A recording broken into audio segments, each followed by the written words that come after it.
Last time तो मैं MCQ discuss किए थे, है ना। तो छुट्टियाँ खूब करने लग पड़े, फिर सब पेपर चल रहे स्कूलों में। तो ना छुट्टियाँ करो पेपरों के लिए। इधर खाली है, इधर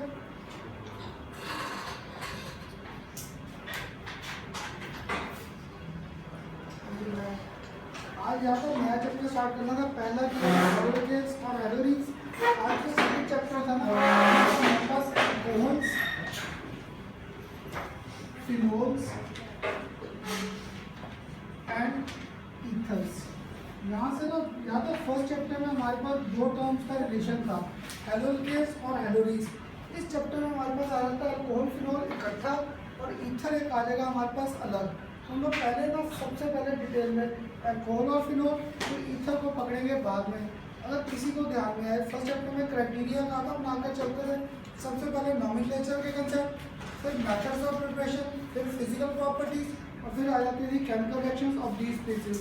और इस चैप्टर के ना सबसे ज़्यादा जो क्वेश्चन पेपर में आए, जस्ट अगर एक बार लिखता तो सबसे ज़्यादा क्या रखा है। देखो अल्कोहल का जनरल फार्मूला क्या आ गया, ROH।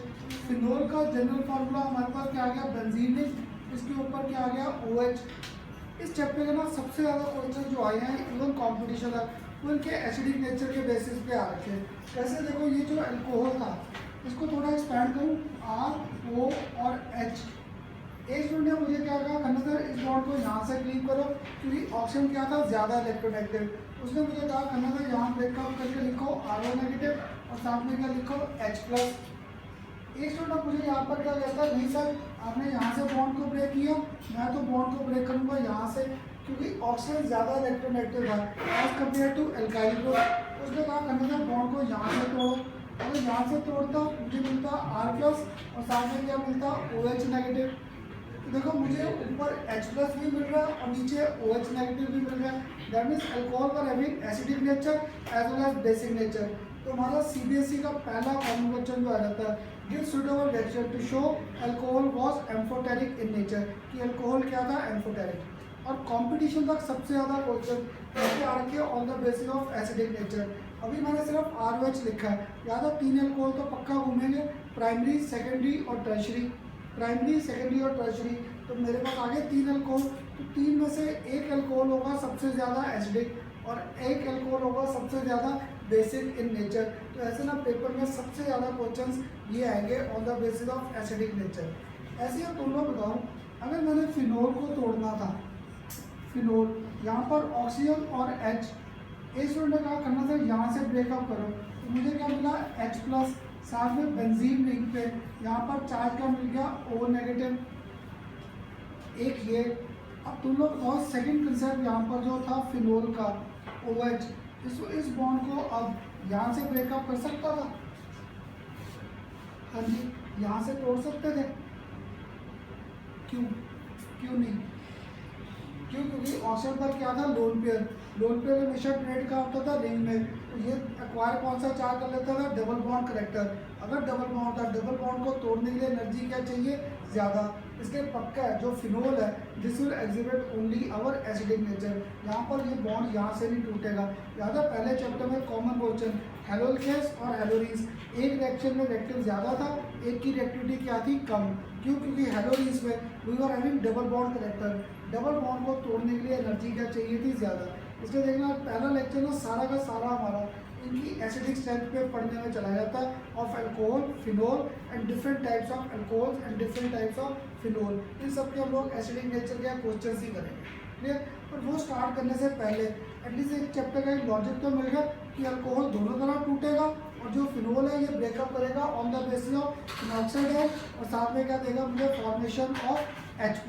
ये फिनॉक्साइड और H+ के बेस पे जाएगा। क्लियर। तो इस टॉपिक को स्टार्ट करने से पहले एक बार जैसे हम लोगों ने पहले चैप्टर में याद है एसिडिक नेचर के कंसेप्ट किए थे सारे आपका नॉमेनक्लेचर, आज भी पहले नॉमेनक्लेचर करें। तो हमारे पास नॉमेनक्लेचर इस चैप्टर का देखो जो हम लोगों ने लास्ट चैप्टर में किया था ना वो भी साथ साथ रीजन में आ जाएगा। मैंने फर्स्ट केस यहाँ पर लिया कार्बन हैविंग sp3 हाइब्रिडाइजेशन।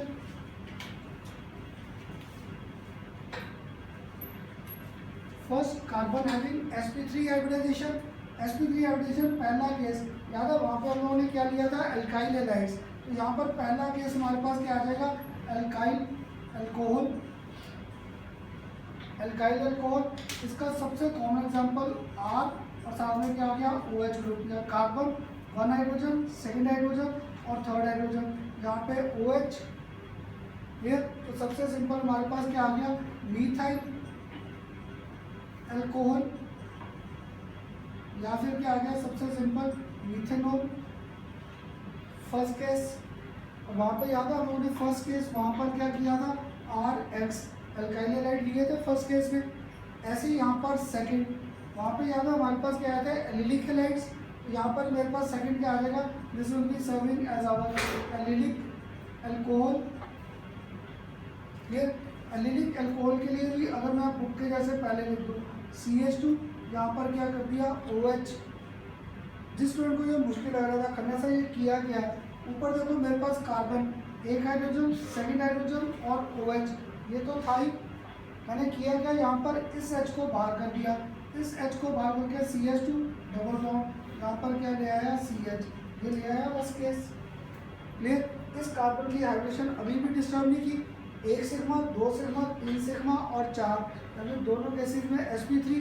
और यहाँ पे याद है लास्ट चैप्टर में CH2 डबल बॉन्ड CH और यहाँ पर क्या CH2 और Cl यह था एलिलिक हैलाइड। अब किसी को अगर ट्राई कर रहा है 2 केस तो ये आ गए। अगर आपके साथ एक ही बार बोर्ड पे सारे केस ही ड्रॉ करता थर्ड कौन सा किया था याद है एलिलिक हैलाइड्स के बाद वहाँ पर विनाइल किया था। वो अगर ट्राई कर रहा है तो उधर किया था जब हाइब्रिडाइजेशन क्या आ गई थी sp2। अभी हम लोग यही पकड़ कर चल रहे थे। तो यहाँ पे थर्ड केस जितिन कौन सा किया था that was our benzylic alcohol. जब बेंजिलिक अल्कोहल है मुझे ये तो क्लियर था इधर हाइड्रोजन और इधर OH इनको तो डिस्टर्ब किया नहीं। जब मैंने एलिलिक लिखा था तो एल्कीन ले आया था। क्लियर। अब यहाँ पे क्या कर दूँ बेंजिलिक है तो यहाँ पर मैं क्या ले आया साथ में बेंजीन रिंग ले आया। क्लियर। CH2OH तो बेंजीन के बेस पे आ गया बेंजिलिक अल्कोहल। आगे 3 केसेस ऐसे ही। अब आप जो इस साइड अब सेकंड केस यहाँ पर क्या था कार्बन हैविंग अब यहाँ पर क्या आ गया carbon having sp2 hybridization. Carbon having sp2 hybridization. यहाँ पे जो भी पहला केस वही याद है जो अभी आप कह रहे थे वो कौन सा था विनाइल अल्कोहल। मुझे विनाइल अल्कोहल का यहाँ से याद कैसे रहता था बस मैंने यहाँ पर क्या करना है अब आपके इधर से ये CH2 हटा दूँ। अगर CH2 हटा दिया तो कार्बन को डायरेक्टली लिंक कर दिया with carbon having sp2 hybridisation. तो यहाँ पर मेरे पास क्या आ गया इसका सिंपल सा formula CH2 double bond CH और OH। और देखना इसको हम लोग पकड़ कर चलेंगे आगे विनाइल अल्कोहल को। क्लियर। कब जब मैंने नेक्स्ट चैप्टर जाना है एल्डिहाइड्स की प्रिपरेशन। इसको याद है किसी को अगर ध्यान दो 11th में पकड़ते थे टॉशो आइसोमेरिज्म। टॉशो में क्या होता था इस हाइड्रोजन को शिफ्ट करते थे फर्स्ट पोजीशन से उठाकर कहाँ पे शिफ्ट करते थे थर्ड पे। याद है 1,3 हाइड्रोजन शिफ्ट करते थे 1,3। तो यहाँ से H को उठाकर इधर शिफ्ट कर देते थे तो क्या आ गया CH3CH साथ में क्या ऑक्सीजन CH3CHO एल्डिहाइड की फॉर्मेशन करते थे। तो ये जब आएगा ना एल्डिहाइड की फॉर्मेशन वहाँ पे इसको फिर पकड़ कर चलेंगे विनाइल अल्कोहल को। क्लियर। इसके बाद नेक्स्ट लास्ट है क्या यहाँ पर वहाँ पे हमारे पास क्या आता है हेलोरीज। क्लियर। यहाँ पे क्या आ गया फिनोल। फिनोल के लिए बस किया क्या, इस CH2 को हटा दिया यहाँ से, इस CH2 को हटाकर बेंजीन, यहाँ पर क्या आ गया मेरे पास OH। क्लियर। आगे फिनोल। अब देखो जितने मैंने अभी स्ट्रक्चर ड्रॉ किए इससे एक चीज़ तो नहीं क्लियर हो रही, अगर मैं पेपर में ये पकड़ कर चलता हूँ और एक ये पकड़ कर चलता। क्लियर। थोड़ा सोच कर आंसर देना। अगर एल्कोहल पकड़ के चल रहे थे तो हमारे पास जनरल फॉर्मूला क्या था, ROH। अगर फिनोल पकड़ के चल रहा था तो हमारे पास जनरल फॉर्मूला था OH। ये टूटकर मुझे पक्का देगा RO नेगेटिव और H+। ये मुझे टूटकर देगा फिनॉक्साइड आयन और साथ में क्या देगा H+। अब जब मैंने एसिडिक नेचर प्रिडिक्ट करनी है, मुझे इसे तो नहीं पकड़ कर चलने की जरूरत, क्योंकि ये तो दोनों में मिल गया। अब मुझे यहाँ पे देखना क्या है कि कौन मुझे यहाँ पर H+ इजीली दे सकता है। क्लियर। कौन मुझे यहाँ पर H+ इजीली देगा। अब तुम में से किसी को अगर थोड़ा सा भी लॉजिक क्लियर हो रहा था, बताओ कि अल्कोहल ज़्यादा एसिडिक होगा या phenol, which should be more acidic in nature, alcohol और फिनोल। H+ तो दोनों नहीं स्टेबल, ज़्यादा यहाँ पे स्टेबिलिटी देखनी पड़ेगी इनकी। तो ऑक्सीजन पे चार्ज क्या है नेगेटिव, R ग्रुप क्या करता है इलेक्ट्रॉन डोनेट, तो ऑक्सीजन नेगेटिव, ऊपर से और उसको और नेगेटिव, अगर और ज़्यादा नेगेटिव करेगा तो स्टेबिलिटी कम, स्टेबिलिटी कम तो ROH क्या कहेगा, मैं नहीं देता H because I am not getting stabilise. और ये जो था फिनॉक्साइड आयन, ये देखो ऑक्सीजन पे चार्ज क्या है नेगेटिव। अब बेंजीन रिंग इसको इलेक्ट्रॉन देगा या इससे इलेक्ट्रॉन छीनेगा, छीनेगा। अगर छीनेगा ऑक्सीजन पे नेगेटिव चार्ज कम, अगर नेगेटिव चार्ज कम स्टेबिलिटी ज़्यादा। तो पक्का है पेपर में ना तुम्हारे CBSE में सबसे सिंपल क्वेश्चन यही आ रखा है, alcohol and phenol which is more acidic. तो मुझे कुछ भी नहीं आता, मुझे सिंपल ये कंसेप्ट लिख के बस क्लियर हो गया। In first case we are getting formation of alkoxide ion since negative charge on oxygen is more, stability is less, that's why alcohol is less acidic in nature. ये student चल पड़ा phenoxide ion की वजह से, उसने क्या किया, कोई रेजोनेटिंग ड्रॉ नहीं किया, कुछ नहीं किया अभी मैंने, सिंपल उसने क्या लिख दिया, since phenoxide ions negative charge gets dispersed on the benzene ring. यहाँ पे नेगेटिव चार्ज कहाँ पे चला जाएगा, बेंजीन रिंग। तो जितना मैं नेगेटिव चार्ज को क्या करूँगा, डिस्पर्स, रिपल्शन कम, एनर्जी कम, स्टेबिलिटी क्या थी ज़्यादा, तो श्रेया इसलिए ये फिनॉक्साइड फिनोल ज़्यादा एसिडिक और अल्कोहल कम एसिडिक हो। क्लियर। ऐसे ना ये अभी जस्ट मैंने एक टॉपिक स्टार्ट किया है, ऐसे ना फर्स्ट लेक्चर पता क्या होता था, नहीं तो ये सारी जो आपको एसिडिक नेचर के क्वेश्चंस है बुक्स में, पता क्या जहाँ जहाँ पर ये रिएक्शंस आएंगे वहाँ पे दे रखे हैं। तो आपको सारे अल्कोहल के ना चैप्टर में एसिडिक नेचर का क्वेश्चन हर 2 टॉपिक का मिल जाता है। तो मैं भी जब नया नया पढ़ाता था मैं भी वैसे ही पढ़ाता था, तो क्या होता था रिएक्शन बीच में रह जाते थे और हम लोग एसिडिक नेचर ही क्लियर करते रह जाते थे। तो देखो पेपर में इनके क्या है, मैंने सबसे पहले क्या किया यहाँ पर मेथड ऑफ प्रिपरेशन ही, आज के लेक्चर में क्या करेंगे, सारे अल्कोहल्स को आपस में कंपेयर करेंगे कि कौन एसिडिक ज़्यादा और कौन एसिडिक क्या है कम। तो यहाँ पे 3-4 मेरे एसिडिक नेचर के क्वेश्चंस आ जाएंगे, वो CBSE में आ जाएंगे एक्सप्लेन करने, और कंपटीशन में पक्का क्वेश्चन इस साल कभी IIT का उठाओगे ना, उन्होंने ये फिनोल। क्लियर। और यहाँ पर ग्रुप ऐड कर रखे हैं साथ में, ऑर्थो पे, मेटा पे और पैरा पे, वहाँ पे ग्रुप ऐड करके आपको पूछ रखा है whether which is more acidic and which is least acidic in nature. तो थोड़ा सा मुझे एक टिप दोगे, ये फिनॉक्साइड आयन तो मैंने मान लिया कि ये मेरे पास क्या था एसिडिक है नेचर में, मान लिया मैंने ये। तो अब मैंने पता क्या किया, यहाँ पर एक बार इलेक्ट्रॉन डोनेटिंग ग्रुप अटैच कर दिया, एक बार मैंने यहाँ पर O नेगेटिव, एक बार मैंने इलेक्ट्रॉन विथड्रॉइंग ग्रुप कर दिया। ये दोनों फिनोल पकड़े मैंने, एक बार यहाँ पर ग्रुप कर दिया इलेक्ट्रॉन डोनेटिंग, एक बार यहाँ पे कर दिया इलेक्ट्रॉन विथड्रॉइंग ग्रुप। अब तुम लोग बताओ कौन ज़्यादा एसिडिक होगा, फिर ये ज़्यादा एसिडिक होगा विथड्रॉइंग ग्रुप या इलेक्ट्रॉन डोनेटिंग ग्रुप, है ना, क्योंकि इलेक्ट्रॉन अगर विथड्रॉ करेगा तो अभी नेगेटिव चार्ज मेरा बेंजीन रिंग से क्या चला जाएगा बाहर। लास्ट लेक्चर याद करो, हेलोरीन्स का यही नहीं किया था, हेलोरीन्स में नेगेटिव आगे आता था, मैं नाइट्रो ग्रुप लाया था कहाँ पे, ऑर्थो पे और पैरा पे। जैसे ही ऑर्थो और पैरा पे नाइट्रो ग्रुप आया था वो नेगेटिव चार्ज को रिंग से बाहर करता था, याद है आखिर में जाके reaction was feasible even with warm water, गर्म पानी से रिएक्शन हो गई थी। फिर देखो वही लॉजिक सारे इस चैप्टर में भी रिपीट नहीं हो जाएंगे, ये इसलिए आपको कह रहा था स्कूलों के पेपर चल रहे हैं, चलने दो, छुट्टियाँ मत करो, नहीं तो ऑर्गेनिक तो सारे टॉपिक्स एक दूसरे के साथ रिलेटेड है। तो अब करेंगे एसिडिक नेचर के कंसेप्ट स्टार्ट। एटलीस्ट इस चैप्टर का अब इंट्रोडक्शन तो क्लियर हुआ, कैसे क्वेश्चंस आएंगे।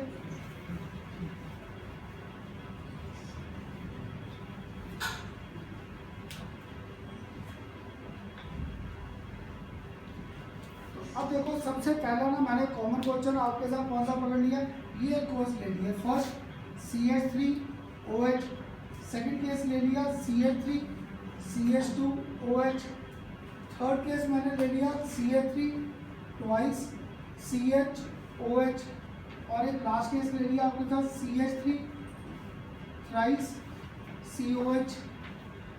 क्लियर? अगर ये लिए तो पहला तो मुझे क्लियर था मिथेनॉल, दूसरा कौन सा आ गया इथेनॉल, ये तीसरा जो है ये प्राइमरी है, सेकेंडरी है, टर्शरी अल्कोहल, ये हमें पता ही नहीं है ना। गुड, क्यों? क्योंकि किस कार्बन को एक्सपैंड कर दिया। चलो ये थर्ड फोर्थ लास्ट वाला जो है ये टर्शरी आ गया। क्लियर? चलो गुड। जब तुम लोग प्राइमरी सेकेंडरी टर्शरी प्रिडिक्ट कर रहे थे तो तुम लोग पहला केस तो नहीं, इसमें इस कार्बन को लेकर चल रहे थे या इस कार्बन को, है ना। क्योंकि एक चीज तो गुड मेरे साथ क्लियर हो गया, मुझे इस कार्बन से कोई लेन देन नहीं था। जिस कार्बन पर हमारा फंक्शन ग्रुप है मुझे उस कार्बन को एक्सपैंड करना है।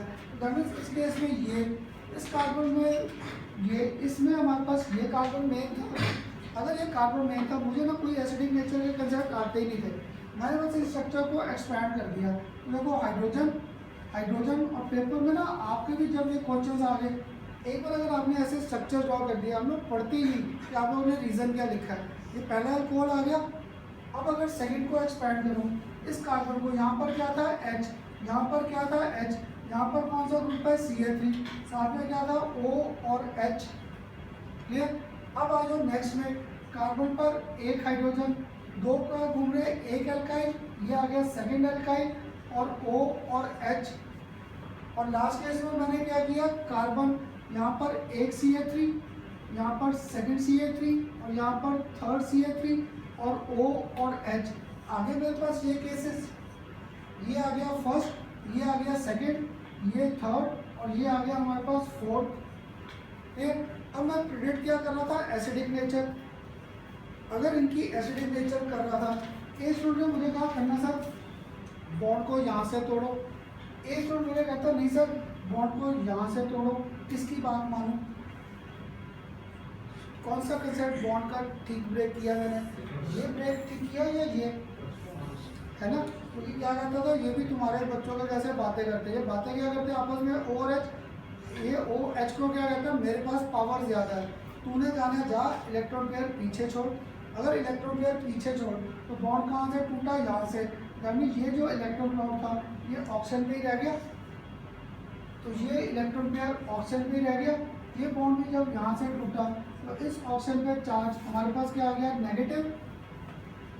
क्लियर? अब मुझे आगे कुछ नहीं क्लियर था, मुझे बस मीथाइल ग्रुप की प्रॉपर्टी क्लियर थी। मीथाइल ग्रुप क्या करता है, इलेक्ट्रॉन डोनेट, तो यहाँ पर इसने क्या किया, इलेक्ट्रॉन डोनेट, इधर इन्होंने क्या किए, इलेक्ट्रॉन डोनेट, इधर इन तीनों ने क्या किए, इलेक्ट्रॉन डोनेट। क्लियर? और याद है आपके साथ फर्स्ट लेक्चर 12th क्लास से या 11th क्लास, साइन उल्टा कौन सा, अच्छा ये बस, तो यहाँ पर भी ये आ गया। क्लियर? तो अब देखो यहाँ पे मैंने अपना 11th क्लास है या 11th का भूल भाग गए, तो 12th क्लास में भी पहले दो लेक्चर में यही कंसेप्ट क्लियर किए थे। ये तीनों क्या कर रहे थे, इलेक्ट्रॉन डोनेट। तो अब सोचकर कौन, चल हाँ जी आशुतोष, अब आप बता दो कि यहाँ पर मुझे नहीं क्लियर किस ऑप्शन पे नेगेटिव चार्ज सबसे ज़्यादा है, फर्स्ट में, सेकंड में, थर्ड में या फोर्थ, है ना। अगर फोर्थ पे नेगेटिव चार्ज ज़्यादा है तो ये देगा हाइड्रोजन बार। क्यों? क्योंकि इसकी स्टेबिलिटी क्या होगी, सबसे कम। अगर स्टेबिलिटी सबसे कम है तो ये टर्शरी अल्कोहल क्या कहता है, मैंने नहीं देना hydrogen, because I am having less stability. पर ये जो पहला मिथेनॉल बैठा है ये क्या कहता है, मुझसे हाइड्रोजन ले जाओ, because I am getting least negative charge on oxygen. यहाँ पर ऑक्सीजन पे नेगेटिव चार्ज क्या था, कम, तो इसकी स्टेबिलिटी क्या थी, ज़्यादा। तो this can lose its hydrogen ion easily. पहला लेक्चर याद करो, कार्बोकेटाइन कार्बन आयन नहीं किया था, ये प्योर कार्बन आयन नहीं था, मैथ्स तो उसी से ही कर रहा। तो कार्बन आयन याद है हम लोगों ने किया था, टर्शरी की स्टेबिलिटी सबसे कम और प्राइमरी की स्टेबिलिटी क्या थी, सबसे ज़्यादा। वही लॉजिक यहाँ पे होल्ड गुड कर गया। तो पेपर में पहला सिंपल क्वेश्चन डाल सकता था, ये सारे अल्कोहल्स दे दूंगा, कह दूंगा arrange them on the basis of increasing और डिक्रीजिंग एसिडिक स्ट्रेंथ। तो अब ना ये अरेंज मैंने कर दिया, फोर्थ, थर्ड, सेकेंड और फर्स्ट। क्लियर? पहले तो ये बताओ मैंने डिक्रीजिंग की है या इंक्रीजिंग? डिक्रीजिंग पर है, मैं कह डिक्रीजिंग कर रहे हो। तो इसकी एसिडिक स्ट्रेंथ क्या थी, सबसे कम, क्योंकि इस पर नेगेटिव चार्ज क्या था, ज़्यादा। तो देखो अब सीबीएसई में है कोई वर्डिंग बुकिश लैंग्वेज याद करने की जरूरत, मेरे सर ने आगे डाली थी, ये स्ट्रक्चर ड्रॉ कर दिए, सिंपल सा वर्ड कर दो, as it is clear from these intermediates in fourth case negative charge on oxygen is maximum because 3 alkyl groups have got tendency to donate electrons, but in first case magnitude of negative charge on oxygen is least. अगर negative charge कम था stability is maximum, that's why hydrogen can be lost easily, but in fourth hydrogen can not be lost easily, that's why first is maximum acidic and fourth is least acidic in nature. तो जब ये increasing आ गया तो मेरे पास simple सा clear. और पता क्या, अगर ये है कि खन्ना सर ये क्वेश्चन आएगा पेपर में, ये सीबीएसई में आ जाएगा, कंपटीशन तक भी यही आएगा।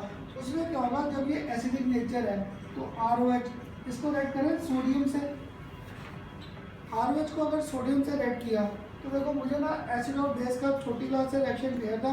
अगर एसिड को रेड कर दो मेटल के साथ, we get formation of salt and साथ में क्या होता है, लिबरेशन ऑफ हाइड्रोजन गैस। तो पक्का यहाँ पर हाइड्रोजन गैस तो मिलनी है, तो हाफ हाइड्रोजन गैस बाहर आ गई, तो बचा गया सॉल्ट मेरे पास यहाँ पर RO नेगेटिव और Na+। हम लोग क्या करेंगे सीबीएसई में या कंपटीशन में ये रिएक्शन खुद दे दूंगा, ये रिएक्शन देकर आपको दे दूंगा ये सारे के सारे अल्कोहल्स, और पेपर में आप सोच कर आंसर देना, जल्दी नहीं। मैंने इस बार कहा ये रिएक्शन दे दिया और ये सारे अल्कोहल, आपको कहा सारे अल्कोहल्स को अरेंज करना है, डिक्रीजिंग टेंडेंसी, अब जल्दी मत करना, decreasing tendency of liberation of hydrogen gas, decreasing tendency of liberation of hydrogen gas. अगर डिक्रीजिंग है मीन्स पहले कौन सा अल्कोहल लिखना है, जो मुझे हाइड्रोजन गैस जल्दी दे रहा है। हाइड्रोजन गैस जल्दी कौन देगा, जो जल्दी टूटेगा, जिसकी बेसिकली एसिडिक नेचर ज़्यादा। तो मैंने पेपर में डायरेक्ट एसिडिक ना पूछकर रिएक्शन के साथ रिलेट कर दिया उसको, ऐसे क्वेश्चन आ जाएंगे पेपर में। ये कि अल्कोहल का रिएक्शन ये arrange on the basis of decreasing tendency of liberation of hydrogen gas. That means अब पहले वो लिखना है जो एसिडिक स्ट्रेंथ किसकी थी, जिसकी सबसे ज़्यादा, किसकी है सबसे ज़्यादा एसिडिक स्ट्रेंथ, फर्स्ट, फिर आ गया सेकंड, फिर आ गया थर्ड, फिर आ गया फोर्थ। ये तुम्हारा कंपटीशन तक ना पता नहीं कितनी बार क्वेश्चंस आए हैं on the basis of acidic nature या on the basis of basic nature. अब बताओ पहला कंसेप्ट तो क्लियर हुआ, क्लियर। तो मैंने अभी अल्कोहल्स की क्या कहा था, एम्फोटेरिक नेचर, ये तो मैंने कौन सी नेचर प्रिडिक्ट कर दी, एसिडिक, और एसिडिक में कौन सबसे ज़्यादा आ गया, मिथेनॉल। अब पेपर में यही क्वेश्चन घुमा सकता हूँ, which will have maximum tendency to lose hydroxide या which will be maximum basic in nature. यही सारे के सारे अल्कोहल देकर, है ना, देखो यही सारे के सारे अल्कोहल देकर आपको कह सकता था अब अरेंज करो on the basis of basic nature.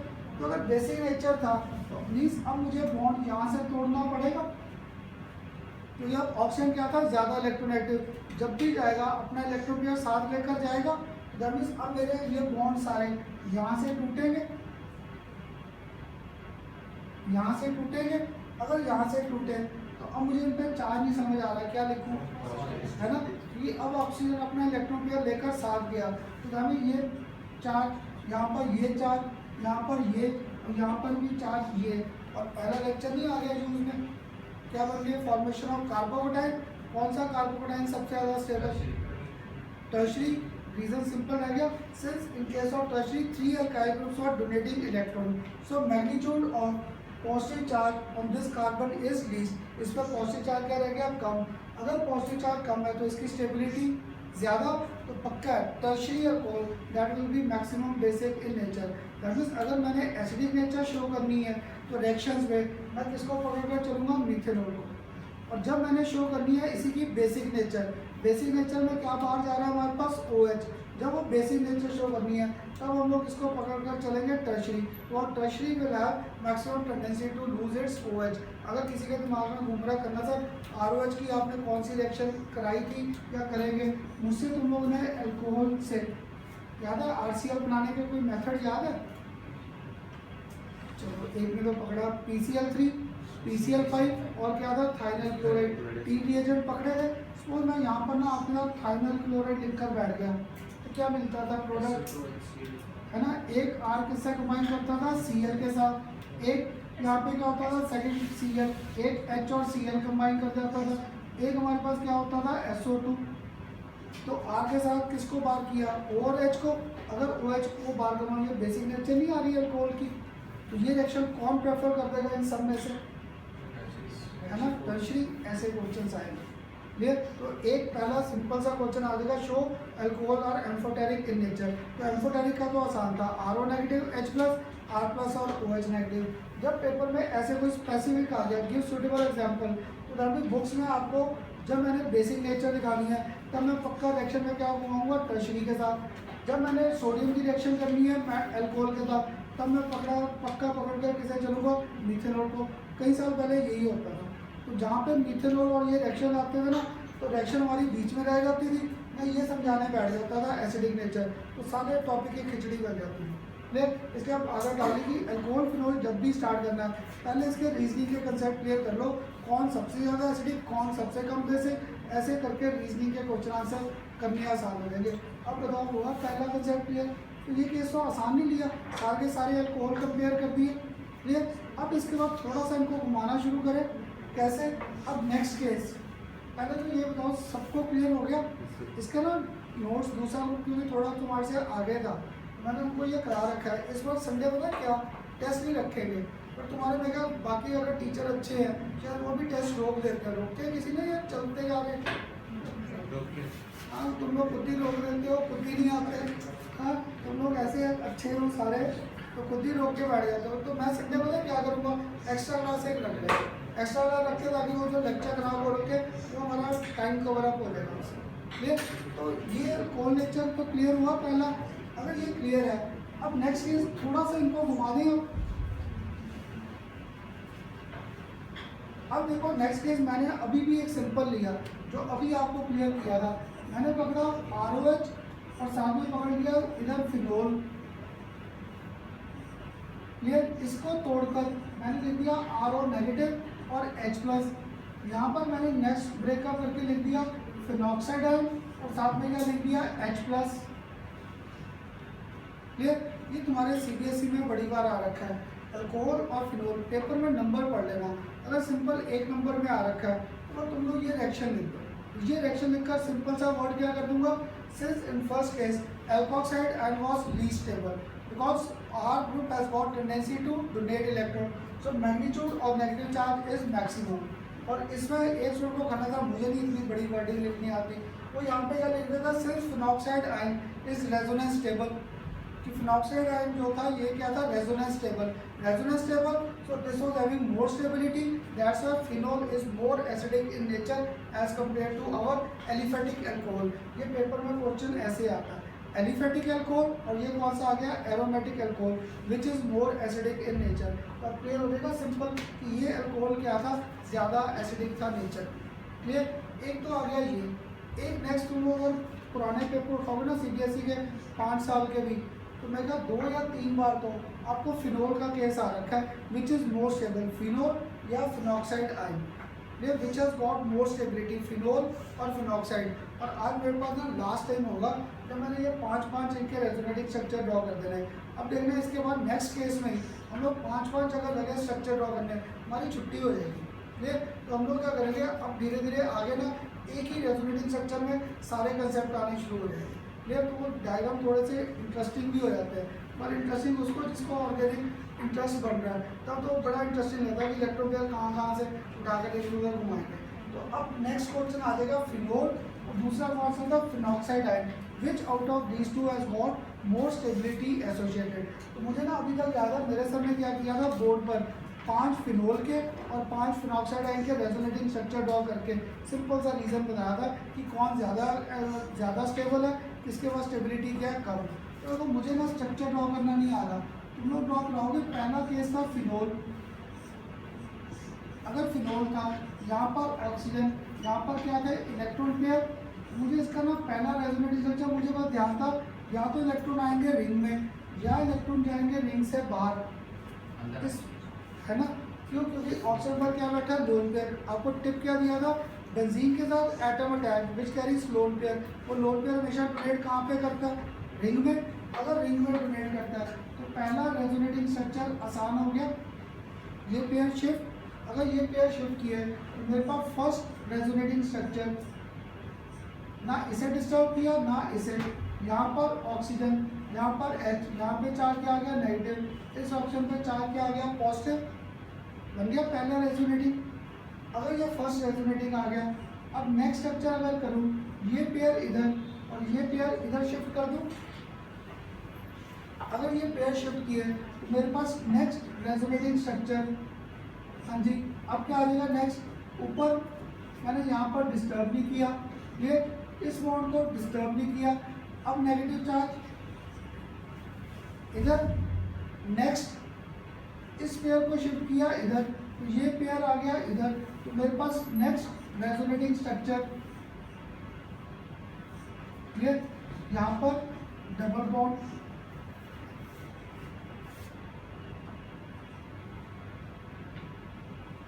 Clear. और आखिर में क्या बोलता था, बैक टू पेविलियन, जहाँ से इलेक्ट्रॉन पेयर उठाया, क्लियर, ऊपर से उठाया था, फील्ड में घुमाया, घुमा फिर आकर उसको वापस लेकर जाना था। तो बैक टू पेविलियन में जाने का कंसेप्ट क्या था, मुझे भूल गया। वापस क्यों जाएगा इलेक्ट्रॉन पेयर, है ना, गुड, क्योंकि ऑक्सीजन पे चार्ज क्या था पॉजिटिव। ऑक्सीजन क्या था नेचर में electronegative, never prefers to have positive charge. जब ये पॉजिटिव चार्ज को प्रेफर नहीं करेगा, क्या कहेगा, दो मेरा इलेक्ट्रॉन पेयर वापस। अगर वापस ले गए, इस कार्बन पे चार्ज क्या आ गया पॉजिटिव, इलेक्ट्रॉन पेयर आ जाएगा वापस। अगर ये इलेक्ट्रॉन पेयर आ गया वापस, तो यहाँ पर वी गेट फॉर्मेशन ऑफ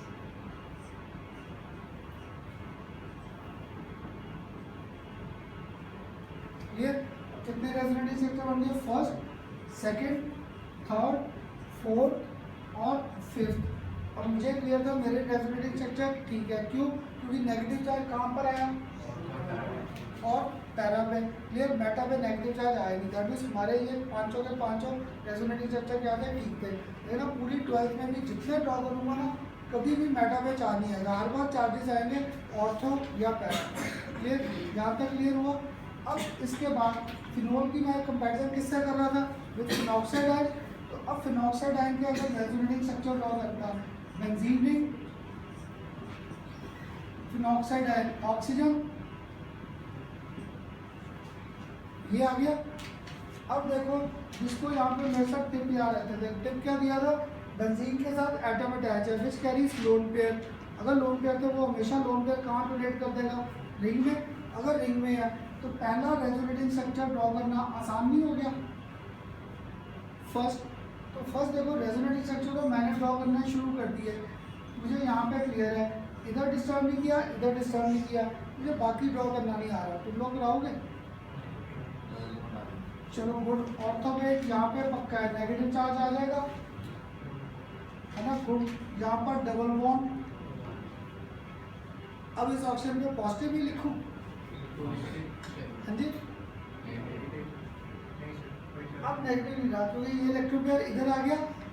और एक जो कहता है यहाँ पे पॉजिटिव इलेक्ट्रॉन पेयर मैंने ट्रांसफर किया है, तो अभी नेगेटिव से पहले तो ये न्यूट्रल होगा ना, तो इसलिए ये हो गया न्यूट्रल और नेगेटिव चार्ज आ गया इधर, इसलिए पहला स्ट्रक्चर ड्रॉ करना बहुत मुश्किल होता है। आ गया फर्स्ट। अगर ये फर्स्ट आ गया, अब तो आ गया आसान बाकी, इस पेयर को इधर, इस पेयर को इधर। तो इसके बेस पे मेरे पास नेक्स्ट रेजोनेटिंग स्ट्रक्चर, ये डबल बॉन्ड ऑक्सीजन, ये बॉन्ड इधर, ये बॉन्ड इधर, अब नेगेटिव चार्ज इधर। अब क्या करूँ नेक्स्ट, हाँ जी, इस पेयर को इधर और इस पेयर को इधर। तो मेरे पास नेक्स्ट रेजोनेटिंग स्ट्रक्चर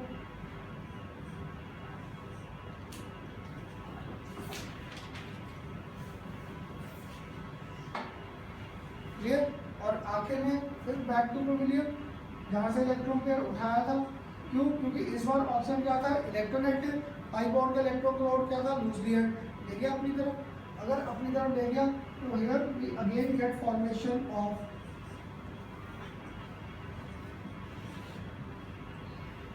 अब रेजोनेटिंग स्ट्रक्चर 6, ये आ गया 7, ये 8, ये 9 और ये आ गया 10। क्लियर? अब एक स्टूडेंट मुझे पता क्या कहता है यहाँ पर, खन्ना सर ऊपर भी रेजोनेटिंग स्ट्रक्चर 5, नीचे भी रेजोनेटिंग स्ट्रक्चर क्या है 5, तो उसने मुझे क्या कह दिया सर, फिनोल और दूसरा कौन सा था, phenoxide ion, both have got same stability, दोनों की स्टेबिलिटी क्या है, सेम। तो तुम में से अगर किसी ने मेरे साथ स्ट्रक्चर प्रॉपर किए थे हेलोरीज में, याद है ऑर्थो मेटा पैरा किए थे, तो वहाँ पे भी तो 3-3 बनते थे, पर वहाँ पे ऑर्थो और पैरा ज़्यादा स्टेबल नहीं थे as compared to meta. Clear? तो यहाँ पे एक टिप तो मैं दे देता हूँ कि इन दोनों में से, क्लियर, हमारे पास स्टेबिलिटी ज़्यादा किसके पास थी, टिप मैं दे देता हूँ, phenoxide ions were more stable in nature. अब तुम लोग मुझे देखकर बताओ फिनॉक्साइड आयन को क्यों ज़्यादा स्टेबल कहा, क्योंकि दोनों में स्ट्रक्चर तो 5-5 बने। चलो गुड, एक तो इकट्ठा करके पकड़ा कि करना था। Second to fourth oxygen was carrying positive charge, यहाँ पर ऑक्सीजन वाज कैरिंग न्यूट्रल। अगर ऑक्सीजन न्यूट्रल था, नेचर में क्या था, इलेक्ट्रोनेगेटिव, तो पॉजिटिव से तो अच्छा न्यूट्रल रहना है। That's why in first case as it is clear from resonating structure 2 to 4 stability was less because oxygen was carrying positive charge, being electronegative it never prefers to have positive charge. Good, एक reason तो यही था, कोई और reason strike करता, एक reason तो यही था, मैंने भी नोट्स में पहला रीजन यही दिया, कोई और स्ट्राइक करता। यहाँ पर नेगेटिव चार्ज कहाँ घूम रहा है, ऑर्थो मेटा पैरा मीन सिर्फ बेंजीन रिंग पे, यहाँ पर नेगेटिव चार्ज सिर्फ बेंजीन रिंग पे है, ऑक्सीजन पर भी है, तो वो कह सकता था इस केस में नेगेटिव चार्ज ज़्यादा डिस्पर्स नहीं कर रहा। इन दिस केस यहाँ पर नेगेटिव चार्ज कहाँ घूम रहा था, सिर्फ बेंजीन रिंग में, यहाँ पर नेगेटिव चार्ज कहाँ बैठा, ऑक्सीजन पे, ऑक्सीजन से उठाकर कहाँ तक ले गया, बेंजीन रिंग। तो that means in structures from 7 to 9 more dispersal of negative charge takes place, और जितना नेगेटिव चार्ज को डिस्पर्स करूँगा, रिपल्शन कम, एनर्जी कम, स्टेबिलिटी ज़्यादा। That's why these are two reasons. पहला, since in first, second to fourth oxygen being electronegative never prefers to have positive charge, but in 7 to 9 resonating structure were neutral, oxygen was neutral, stability is more. पहला reason ये। Second, as it is clear from resonating structure more dispersal of negative charge takes place in phenoxide ion, इसलिए phenol तो खुद चाहता है कि मुझसे hydrogen को ले जाओ जल्दी से, क्यों? क्योंकि वो खुद H को लूज करके क्या हो रहा है, acidic. That's why phenol is more acidic in nature as compared to our इससे अल्कोहल से, या phenoxide ion is more stable as compared to phenol. तुम लोग पुराने पेपर उठाओगे ना, 3-4 बार तो ये क्वेश्चन आ रहा था, फिनोल और phenoxide ion which is more stable. तो जब भी आपको पेपर में 2 मार्क्स या 3 मार्क्स का आ जाए, तो मैं ये सारे के सारे रेजोनेटिंग ड्रॉप करने पड़ेंगे, क्योंकि इन्हीं के बेस पे इसकी रीजनिंग है। क्लियर? और बुक इस टाइम पे मुझे भी नहीं आ रहे थे, तुम लोग पढ़ोगे ना ज़्यादा, कहीं पे दे रखा है मोर डोमिनेटिंग प्लस आर, किसी में मोर डोमिनेटिंग प्लस आई, मुझे आर और आई कभी याद ही नहीं करते, मुझे चाहिए भी नहीं। मुझे सिंपल सी वर्डिंग थी कि आर का नहीं याद, पर ये याद है कि ये इलेक्ट्रॉन क्या कर रहा है, डोनेट। और शायद तुम में से कोई बता देगा, अगर ये इलेक्ट्रॉन डोनेट कर रहे थे, तो ये जो OH ग्रुप है ये प्लस आर इफेक्ट शो कर रहा है या माइनस आर, है ना, प्लस आर था। जो नाइट्रो ग्रुप था वो इलेक्ट्रॉन क्या ले जाता था, रिंग से बाहर, इसलिए याद है शुरू से कहा था मुझे चार्जेस का कंसेप्ट क्लियर होता है, क्या जो फंक्शन ग्रुप पे चार्ज आ रहा है वही इफेक्ट था। तो यहाँ पे ऑक्सीजन में चार्ज पॉजिटिव, तो ये प्लस आर इफेक्ट था, बाकी में हमारे पास क्या आ जाएगा, माइनस आर इफेक्ट के बेस पे। अब बताओ एटलीस्ट मेरे साथ यहाँ तक हुए सारे एसिडिक नेचर के कंसेप्ट क्लियर।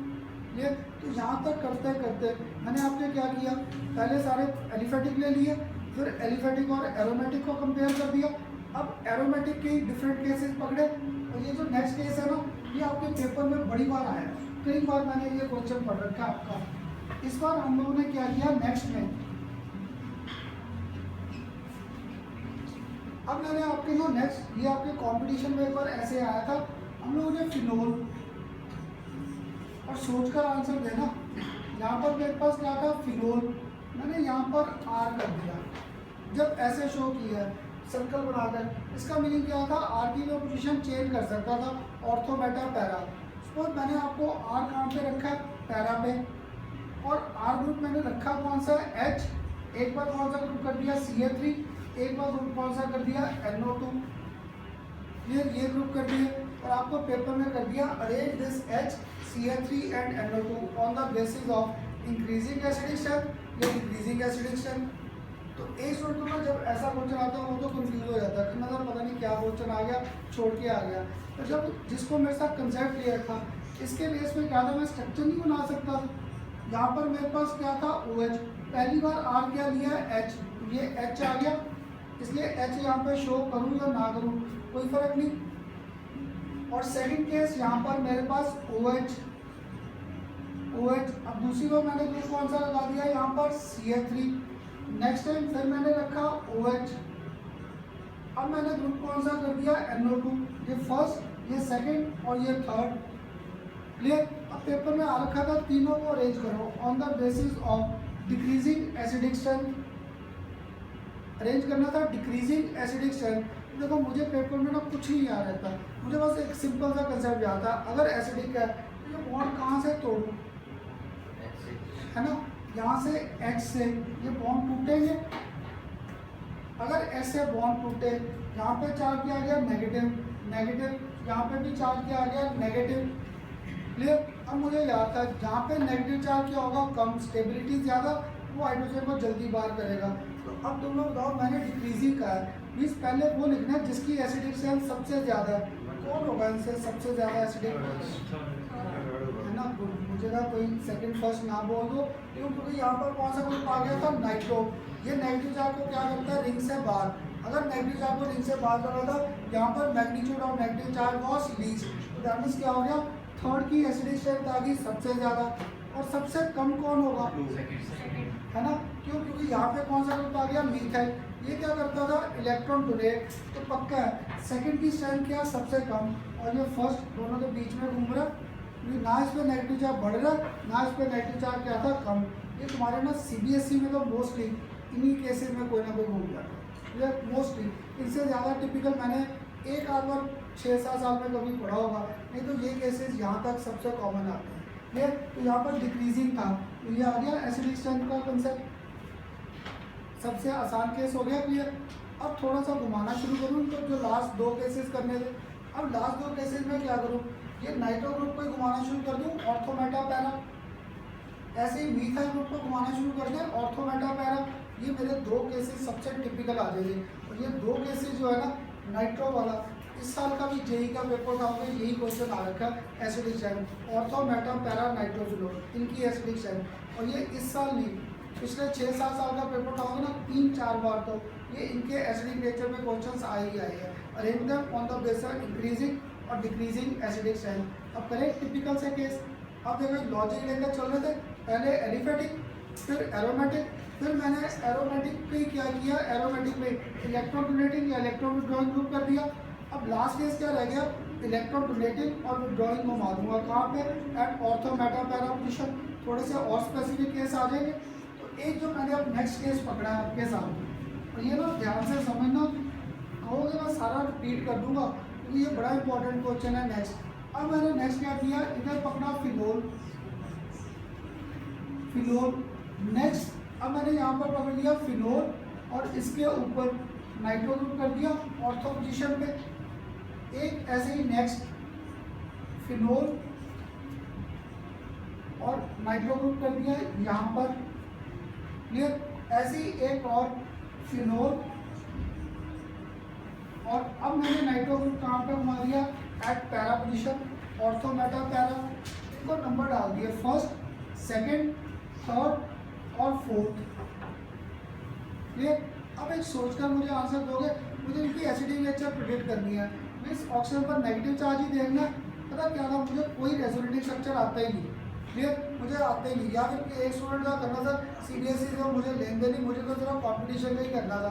तो तुम लोग बताओ, जब ये चारों केसेज आए, इनमें सबसे कम एसिडिक स्ट्रेंथ किसकी होगी, है ना, फर्स्ट पक्का, क्योंकि यहाँ पर नाइट्रो ग्रुप ही नहीं था। अगर नाइट्रो ग्रुप नहीं है तो पक्का है पहले की एसिडिक नेचर क्या होगी मेरे पास, सबसे कम।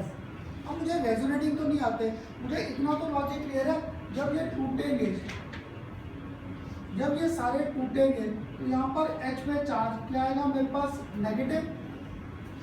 क्लियर?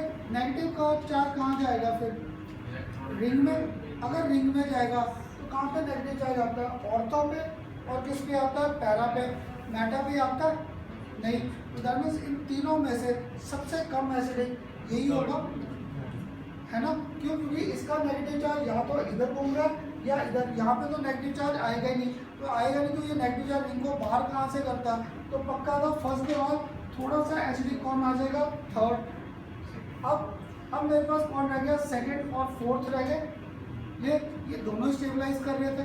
तो याद है मैंने कोऑर्डिनेशन केमिस्ट्री चैप्टर इसलिए बीच में कराया था, ये सेकंड और फोर्थ दोनों ही नेगेटिव चार्ज बाहर कर रहे थे। तो अमीर अब रीजनिंग थोड़ी आगे ले जानी पड़ेगी। तो याद है 11th क्लास से, 11th को भी छोड़ो, 12th क्लास में जब स्टार्ट किए थे पहले 2 लेक्चर इंटर और इंट्रामोलिकुलर हाइड्रोजन बॉन्डिंग क्लियर की थी। क्लियर? तो इसमें कौन सी हाइड्रोजन बॉन्डिंग है, इंट्रा या इंटर? इंट्रा। जब इंट्रा था विद इन द मॉलिक्यूल, अगर विद इन द मॉलिक्यूल था यहाँ पे रिंग लाइक स्ट्रक्चर नहीं आता था रिंग लाइक स्ट्रक्चर। अगर यहाँ पर रिंग लाइक स्ट्रक्चर था तो ये स्टेबल हो गया ज़्यादा। अगर स्टेबल हो गया तो क्या कहता है मैंने नहीं देना hydrogen because I am getting stabilise. इसलिए क्या हुआ इन दोनों में से अब सेकंड थोड़ा सा ज़्यादा and fourth was maximum acidic in nature. देखो कंपटीशन में तो ना मुझे कुछ भी नहीं ड्रॉ या सोचने की जरूरत पड़ी, सिंपल अगर मेरे बेसिक्स भी दिमाग में घूम रहे थे उसी से आंसर आ गया। अब किसी को अभी भी पूछना करना सर कहाँ पे ये इंट्रा था, कैसे इंट्रा था, तो देखो इसका केस इतनी बार आपके साथ ड्रॉ किया है। यहाँ पर क्या था O, यहाँ पर H, and double bond O और ऑक्सीजन आ रही है रिंग लाइक स्ट्रक्चर। और हम लोगों ने फर्स्ट चैप्टर कोऑर्डिनेशन जब तुम लोगों ने टेस्ट दिया था याद है मैंने ही डाला था what do you mean by chelating effect. Clear? तो यहाँ पे ये चीलेटिंग इफेक्ट नहीं आ गया ring like structure, that's orthonitrophenol is more stable. अगर स्टेबल है ये हाइड्रोजन को जाने नहीं देगा, अगर जाने नहीं देगा तो एज कम्पेयर टू फोर्थ इसकी एसिडिक नेचर कम। तो पेपर में अगर मुझे कोई रेजोनेटिंग भी नहीं आ रहा था, हो गया क्लियर? अब क्लियर हुआ। पर सीबीएसई में तो मुझे क्या करना पड़ेगा इन सबको क्लियर करने के लिए रेजोनेटिंग स्ट्रक्चर्स, है ना। तो एक मिनट करता है खन्ना सर 5 इसके तो चलो बड़ी बार ड्रॉ कर दिया, 5 ये 5 ये 5 ये 15 स्ट्रक्चर। अब अगर मैं 15 स्ट्रक्चर ड्रॉ करने बैठ गया तो तुम लोग भी भाग जाओगे खन्ना सर ये 15 स्ट्रक्चर आप ही ड्रॉ करो हमसे नहीं होते, है ना। अब हम लोग क्या करेंगे इस स्ट्रक्चर को इकट्ठा करके एक डायग्राम में। क्लियर? और ये ना पहली बार जब मैंने भी ड्रॉ किए थे बड़े मुश्किल लगे थे, पर अगर इनके लॉजिक्स पकड़ कर चले फिर ये डायग्राम ड्रॉ करने आसान है। तो देखो इनके जो मैंने एसिडिक नेचर के लिए क्या था सेकंड और फोर्थ में नेगेटिव चार्ज क्या जा रहा है रिंग से बाहर। देखो मुझे स्ट्रक्चर ड्रॉ करने आसान थे कैसे कि मैंने आपके साथ पहले फोर्थ केस पकड़ा, ये यहाँ पर मेरे पास क्या था ऑक्सीजन, यहाँ पर क्या था H, यहाँ पर मेरे पास क्या था N डबल बॉन्ड O और ये था ना। पता है क्या था एक ही रेजोनेटिंग स्ट्रक्चर में हमारा सारा का सारा कंसेप्ट आ जाएगा। कैसे? थोड़ा लॉजिक पकड़ना शुरू करें। ये मॉलिक्यूल टूटेगा कहाँ से X से। अगर ये X से टूटेगा तो ऑक्सीजन पे चार्ज क्या आएगा नेगेटिव, H पॉजिटिव बन के बाहर गया तो ऑक्सीजन पे चार्ज क्या आ गया नेगेटिव। तो ये इलेक्ट्रॉन पेयर कहाँ शिफ्ट कर जाएगा इधर। इस कार्बन पर इलेक्ट्रॉन डेंसिटी हाई, अगर इलेक्ट्रॉन डेंसिटी हाई तो ये बॉन्ड इधर, अगर ये बॉन्ड इधर तो यहाँ पर इलेक्ट्रॉन डेंसिटी अब क्या होगी ज़्यादा। नाइट्रोजन पे यहाँ पे चार्ज क्या था प्लस, ऑक्सीजन पे क्या था नेगेटिव। तो ये जो पाई बॉन्ड था ये इधर चला जाएगा। अगर ये चार्ज इधर गया नाइट्रोजन क्या हो जाएगा न्यूट्रल। नाइट्रोजन ज़्यादा इलेक्ट्रोनेगेटिव है या ऑक्सीजन, है ना। Lithium beryllium boron carbon nitrogen, oxygen क्या था ज़्यादा इलेक्ट्रोनेगेटिव। तो ऑक्सीजन अब क्या आएगा टू न्यूट्रल हो गया, दे मुझे इलेक्ट्रॉन पेयर। देखो मैंने नेगेटिव चार्ज को एक ही रेजोनेटिंग स्ट्रक्चर में पहले से उठाया कहाँ तक ले गया लास्ट तक ले गया, मैक्सिमम डिस्पर्सल ही ले गया। इसलिए अब क्या हुआ हमारे पास, अब मैं वो 5 स्ट्रक्चर लगा ड्रॉ करने, छुट्टी हो जाएगी। तो अब हम लोगों ने इवन बुक्स में क्या किया ऐसे एक रेजोनेटिंग स्ट्रक्चर से काम चला दिया। कैसे? सिंपल लॉजिक इन्वॉल्व था। कैसे? मैंने पैरा को स्ट्रक्चर ड्रॉ किया, हाइड्रोजन गया बाहर, ऑक्सीजन पे चार्ज किया गया नेगेटिव, तो ये इलेक्ट्रॉन पेयर यहाँ पर मूव किया। इस कार्बन पर इलेक्ट्रॉन डेंसिटी ज़्यादा, ये आगे शिफ्ट कर गया। इस कार्बन पर ज़्यादा होगी तो नाइट्रोजन क्या था, positive, never prefers to have positive charge, electronegative था, यहाँ से इलेक्ट्रॉन पेयर को अट्रैक्ट किया, न्यूट्रल हो गया, जैसे ही न्यूट्रल हुआ ये ऑक्सीजन ले गया अपने पास। तो अब देखो मेरे पास इधर जो रेजोनेटिंग स्ट्रक्चर बनेगा यहाँ पर, इस बॉन्ड को मैंने डिस्टर्ब नहीं किया, ये बॉन्ड आ गया इधर, इधर डबल बॉन्ड O आ गया डबल बॉन्ड O, क्लियर। तो अब तुम लोग ड्रॉ कराओगे, इधर कैसे ड्रॉ करूं? हाँ जी, मुझे इतना तो क्लियर है, NOO ये तो है। अब क्या करूं, है ना, यहाँ पर क्या आ गया, डबल बॉन्ड, इस ऑप्शन पे पहले नेगेटिव था, इस ऑप्शन पे भी नेगेटिव, पूरा स्ट्रक्चर। इस नाइट्रोजन पर यहाँ पर बॉन्ड कितने, टोटल 4, अब भी क्या 4, ये नाइट्रोजन पॉजिटिव का पॉजिटिव ही रह गया। तो देखो मैंने किया क्या, यहाँ से नेगेटिव चार्ज को उठाकर कहाँ ले गया, तो this oxygen, that means maximum dispersal of negative charge takes place, that's why paranitrophenol 4 was acidic in nature. ये इसका रीजन। तो अब क्लियर, अब पूछिए क्या नहीं समझ आया, बता क्या, मुझे तुम बताते यार। यहाँ से हाइड्रोजन को किया बाहर, ऑक्सीजन पे चार्ज नेगेटिव, अगर नेगेटिव है, ये कार्बन क्या था, sp2 इलेक्ट्रॉन को अट्रैक्ट कर गया, तो यहाँ पे डबल बॉन्ड आ गया, कार्बन की कोवलेंसी डिस्टर्ब कर दी, ये इलेक्ट्रॉन पेयर आगे भेज देगा, इसकी कोवलेंसी डिस्टर्ब, ये नाइट्रोजन क्या था, पॉजिटिव, ये आगे ले गया इससे, नाइट्रोजन क्या हो गया, न्यूट्रल, नाइट्रोजन से ज़्यादा इलेक्ट्रोनेगेटिव, क्लियर। बुक में तो सिर्फ ये डायग्राम बना है, ये जितने लॉजिक बोल रहा था ना ये सारे मैंने बनाए, क्योंकि बुक में सिर्फ डायग्राम। तो तुम में से ना, मैं पता क्या, जब नया नया पढ़ाता था मैं ये रट्टा लगा के आता था, 4 एरो बनाने हैं इसमें, ये देखो 1 एरो, 2 एरो, 3 और 4, मैं घर से सोच के आता था, आज 4 एरो वाला केस आ गया। तो 4 एरो ऐसे नहीं अब याद रहते, बस ऐसे सिंपल लॉजिक याद रहता है। तो शायद तुम में से कोई नेक्स्ट का भी ड्रॉ करा दे। अब 4 के बाद सेकंड के ड्रॉ करें रेजोनेटिंग, और पेपर में अब बस आगे क्या लिख देना, यहाँ पर सिंपल वर्ड ETC, पूरा एक्स्ट्रा स्ट्रक्चर है, उनसे मुझे कोई लेन देन ही नहीं, क्योंकि इसी स्ट्रक्चर से क्लियर हो गया that paranitrophenol is acidic in nature, clear. अब इसके बाद मुझे दूसरा केस कौन सा ड्रॉ करना था, अब शायद तुम में से कोई ड्रॉ करा दे मुझे। यहाँ पर क्या था, O, यहाँ पर H, यहाँ पर मेरे पास क्या था, N, डबल बॉन्ड O और नेगेटिव। अब ड्रॉ कराओगे, इसका रेजोनेटिंग स्ट्रक्चर कैसे बनेगा, H को बाहर करो, किसी और को भी करूँ बाहर। तो यहाँ इसको शिफ्ट किया, अगर इसको शिफ्ट किया, अब बताओ यहाँ पर इसे, हाँ जी नीचे, अब यहाँ पर जाएगा, अगर यहाँ पर गया तो ये इलेक्ट्रॉन पेयर इधर, तो इसके बेस पे मेरे पास अब नया जो स्ट्रक्चर बन गया, हाँ जी, ना इसे डिस्टर्ब ना इसे डिस्टर्ब। अब कराओ ऊपर पूरा डबल बॉन्ड ऑक्सीजन, यहाँ पर डबल बॉन्ड आ गया, और यहाँ पर ऑक्सीजन, यहाँ पर ऑक्सीजन नेगेटिव नेगेटिव, तो आगे रेजोनेटिंग स्ट्रक्चर दोगे तो अब तो क्लियर हुआ। इसलिए देखो पहले मैंने आपको सिर्फ कंपटीशन के लिए क्लियर कर दिया था कि सिंपल से अगर कंसेप्ट क्लियर थे, कंपटीशन में काम चल गया। CBSE में मुझे ये सारे रेजोनेटिंग स्ट्रक्चर ड्रॉ करने पड़ेंगे। होता पता क्या, अब CBSE में मोस्टली हम लोग 2 केस ही देंगे, कभी ऑर्थो और पैरा का कंपैरिजन, कभी ऑर्थो और मेटा का कंपैरिजन, कभी आपको फिनोल का मेटा के साथ, ऐसे 2-2 केसेस करके आएंगे। और हमें तो ड्रॉ सभी के करने पड़ेंगे। अब 2 मैंने ड्रॉ कर दिए। एक स्टूडेंट क्या कहता है, खन्ना सर मेटा का चाहे ना भी ड्रॉ करो, क्यों, क्योंकि नेगेटिव चार्ज तो वहाँ पे आना ही नहीं। पर एक स्टूडेंट जो कहता है नहीं सर आएगा, आप ड्रॉ करके देखो वहाँ पे भी नेगेटिव आएगा, करके देखें ड्रॉ मेटा के भी स्ट्रक्चर्स।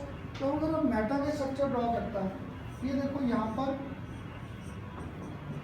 ऑक्सीजन, ये यहाँ पर क्या था H, यहाँ पर क्या था, इसको तो NO2 को रहने दो इकट्ठा, तो मुझे पता था यहाँ पे नेगेटिव चार्ज बाहर जाना ही नहीं। अगर ये करें तो इसका पहला रेजोनेटिंग स्ट्रक्चर ड्रॉ कराओगे फर्स्ट, हाँ जी लोन पेयर अंदर। अब क्लियर, इसको शिफ्ट किया, अगर इसको शिफ्ट किया यहाँ पर, अगर यहाँ पर है तो मेरे पास पहला resonating structure first double bond O, यहाँ पर मेरे पास क्या था NO2, यहाँ पे चार्ज क्या आ गया नेगेटिव, पहला स्ट्रक्चर ये बन गया। नेक्स्ट हाँ जी, नेक्स्ट ये पेयर इधर, ये पेयर इधर, तो मेरे पास नेक्स्ट रेजोनेटिंग स्ट्रक्चर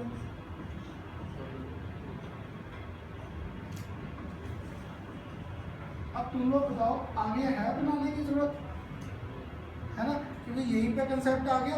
अगर यहीं पे कंसेप्ट आ गया, अब आगे मैं सिंपल ETC लिख कर ही छोड़ दूँ, ETC, और यहाँ पर वर्डिंग क्या कर दूंगा, since negative charge is coming on adjacent carbons but not on the carbon which carries nitro group, that's why negative charge is मोर।